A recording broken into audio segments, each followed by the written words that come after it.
aparecen ya en el nuevo manual de reanimación neonatal, en la 6ª edición, y son las modificaciones que se van a estar realizando ya en los cursos que se imparten.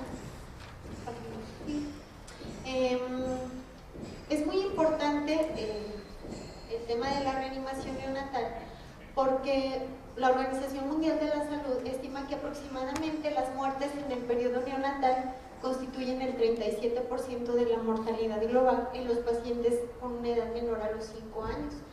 Y de esta mortalidad, el 23% de estas muertes están relacionadas con la asfixia perinatal. Entonces, los cuidados que se proporcionan durante los primeros minutos de vida van a ser muy importantes para disminuir esta morbimortalidad. Como ya se ha mencionado con anterioridad, el 10%, se dice que hasta el 10% de los recién nacidos requieren asistencia para iniciar su respiración al nacer. Y de este 10%, únicamente un 1% va a requerir maniobras de reanimación más avanzada. Eso quiere decir que todo el porcentaje restante de pacientes pueden, se pueden recibir, secar y colocar en el regazo de su madre sin ningún problema, porque no van a requerir ningún tipo de reanimación. Lo primero que debemos hacer antes de recibir a un recién nacido, pues es hacernos esta pregunta, si se necesita o no reanimación, si ese paciente va a necesitar reanimación. Entonces podemos anticiparlo en base a 3 características que nos menciona el manual de reanimación, y esas no se han modificado, esas características siguen siendo las mismas. ¿Es un bebé de término o es una gestación a término?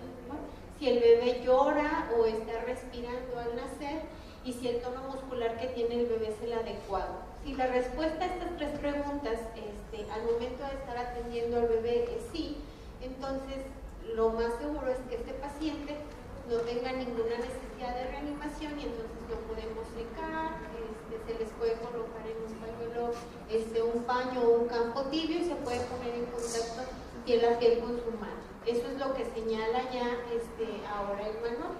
No hay necesidad de llevarnos a la cuna radiante, secarlo, hacer todos los pasos iniciales separándolo de su madre, sino que lo podemos, ya que lo valoramos, vemos que tiene buen tono, que está respirando bien, que es un bebé que no tiene antecedentes, pues se puede colocar en el regazo de su madre.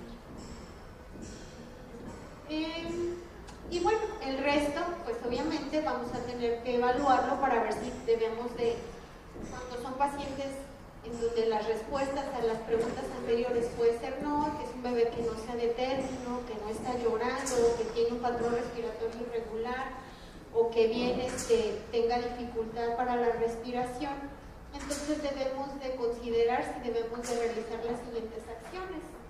Después de proporcionar pasos iniciales, si va a haber la necesidad de proporcionar apoyo ventilatorio, si no tiene frecuencia cardíaca o es menor de 60, iniciar compresiones torácicas, es decir, una reanimación más avanzada.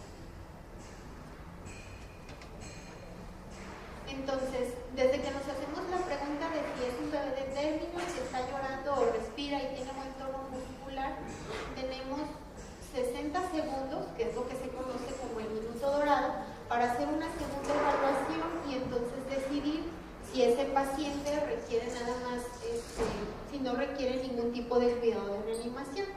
Y tenemos que proseguir, y si lo requiere, pues entonces proseguir con los pasos siguientes de la reanimación neonatal, que sería soporte ventilatorio, compresiones torácicas en caso de que no haya mejoría. Eso es lo que se conoce como el minuto dorado, y es entonces el tiempo que tenemos para recibir al bebé, proporcionar los pasos iniciales y hacer una segunda evaluación, o nuestra primera evaluación, para ver en qué condiciones se encuentra ese paciente. Entonces, cuando vamos a progresar a la siguiente acción, después de que terminamos nuestra evaluación inicial, esto se debe de basar en la evaluación simultánea de 2 características vitales, que va a ser la respiración, esfuerzo respiratorio y la frecuencia cardíaca. Anteriormente, el manual de reanimación ponía como tercer punto, como tercer inciso, la coloración del bebé. Sin embargo, se ha visto que no es un parámetro fiable que nos permita determinar las condiciones en las que se encuentra, de oxigenación en las que se encuentra el recién nacido, y por eso ha sido borrado del manual. Entonces, las únicas evaluaciones va a ser si tiene un esfuerzo respiratorio adecuado, o si está respirando con frecuencia cardíaca. Para valorar la frecuencia cardíaca, pues ahora también ya lo que se señala es que se debe de hacer de primera instancia auscultando el precordio del recién nacido, y que eso es lo que da mediciones más fiables de la frecuencia cardíaca fetal. Se puede utilizar la palpación de la base del cordón umbilical para determinar la frecuencia cardíaca del bebé, pero se ha visto que en ocasiones esto a veces puede subestimar la frecuencia cardíaca real. Entonces, de primera instancia, pues auscultarlo con el estetoscopio. Si por alguna razón a lo mejor vamos a intubar al paciente o se tiene que ventilar y a lo mejor no hay mucho espacio a nivel del tórax que nos permita colocar el estetoscopio, entonces se puede hacer uso de la palpación de la base del cordón umbilical. Y la palpación del cordón pues siempre se va a preferir a palpar el pulso en algunos otros sitios como los braquiales o los femorales. En cuanto a la coloración, lo que les mencionaba, pues se ha visto que durante los primeros minutos de vida en alcanzar las saturaciones ya adecuadas a nivel extrauterino, pues puede llegar a tomar hasta 10 minutos para llegar a tener una saturación de oxígeno del 85 al 95%. Eso es por un lado. Y por otro lado, que la oxihemoglobina, como también tiene una saturación al nacimiento baja, alrededor del 70, del 80%, eso se va a traducir en una coloración, pues podemos decir violácea o cianótica del paciente. Y entonces el color en la actualidad pues ya no va a ser un parámetro fiable para ver cuál es el estado de oxigenación en ese momento del paciente. Y entonces ahora lo que recomienda el manual es el uso de la oximetría de pulso. Eso quiere decir que al momento de recibir a nuestro bebé debemos de contar con esta herramienta para poder hacer la evaluación. Esta tabla es importante que la conozcamos porque si colocamos el oxímetro de pulso a lo mejor en nuestro paciente a los 3 minutos de vida y tenemos una saturación del 70 al 75%, ese bebé está haciendo su transición normal, y la oximetría que nos está marcando en ese momento pues es la esperada según los estudios que se han realizado hasta ahorita. Y entonces, cuando tenemos un paciente que va a requerir presión positiva o administrarle oxígeno, ahora la evaluación la debemos de hacer en base a estas 3 características: la frecuencia cardíaca, que ya vimos, el esfuerzo respiratorio, y ahora va a ser pues la oximetría de pulso, quitando ya de aquí lo que es la coloración. Ahora, lo más importante cuando vamos a reanimar a un bebé pues es obviamente anticipar la necesidad de reanimación.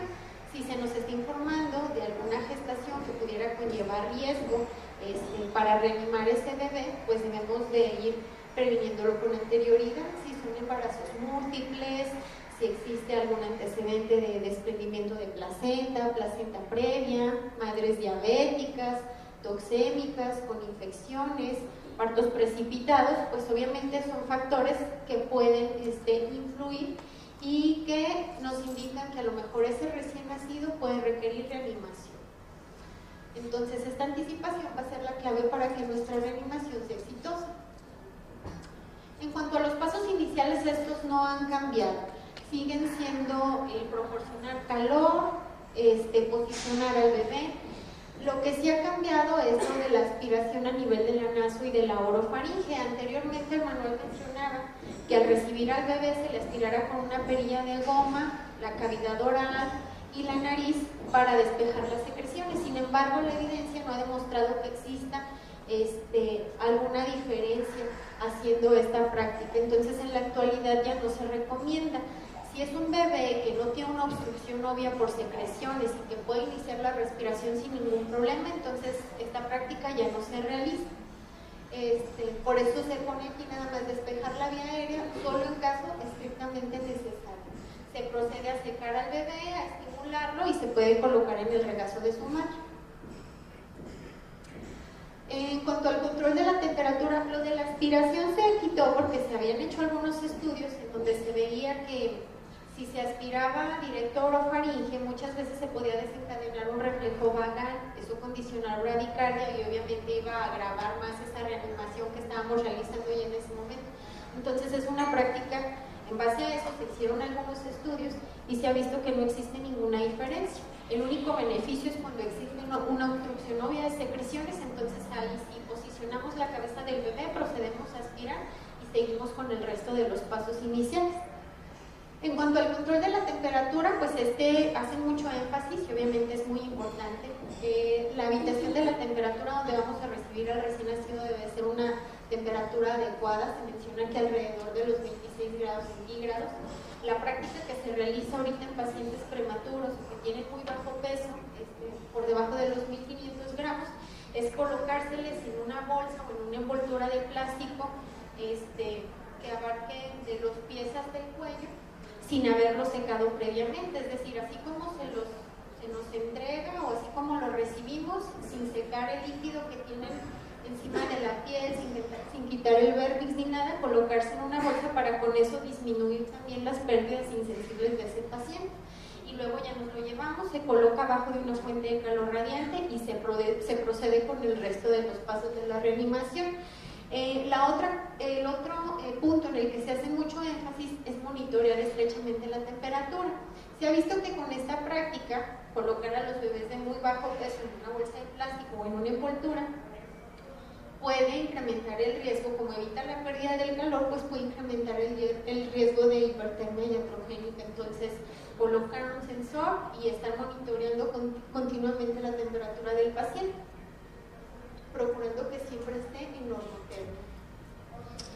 Lo que les comentaba en relación a despejar la vía aérea, que no se recomienda ya la aspiración de rutina al momento del parto, ni de la nariz, ni de la orofaringe, y esta mención se hace inclusive en pacientes que tienen líquido amniótico teñido de meconio, y es por lo que ya les mencionaba, porque no se ha visto que si aspiras a estos pacientes que tienen líquido meconial, haya una disminución en la incidencia de síndrome de aspiración de meconio o cambios también en la morbimortalidad.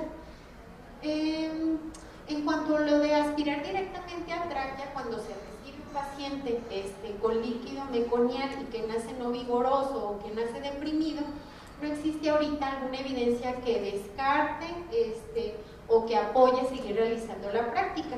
¿Esto qué quiere decir? Que cuando tenemos un bebé que nace deprimido con líquido meconial y realizamos una aspiración directa, los estudios que se han realizado hasta ahorita no muestran evidencia de que disminuya la incidencia de síndrome de aspiración de meconio, pero tampoco se han hecho algunos otros estudios con la finalidad de refutar o de descartar esta práctica. Entonces, eso el manual lo sigue señalando como una práctica habitual. Si recibes un bebé no vigoroso con líquido meconial, nadie te va a criticar el hecho de que realices una aspiración directa a tráquea. En cuanto a proporcionar oxígeno suplementario, pues cuando se trata de pacientes de término y que van a requerir apoyo en la ventilación, los estudios que se han realizado hasta ahorita se han demostrado que si utilizas aire ambiente, en donde la fracción de oxígeno es del 21%, pues estos pacientes tienen una menor mortalidad y una menor morbilidad también, porque como ya sabemos, el oxígeno tiene también algunos otros efectos deletéreos a corto y a largo plazo. Entonces, eso es lo que se recomienda ahorita. Si vas a reiniciar apoyo ventilatorio o oxígeno suplementario, es iniciar con aire ambiente. Ahora, si ya apoyaste a tu paciente utilizando una fracción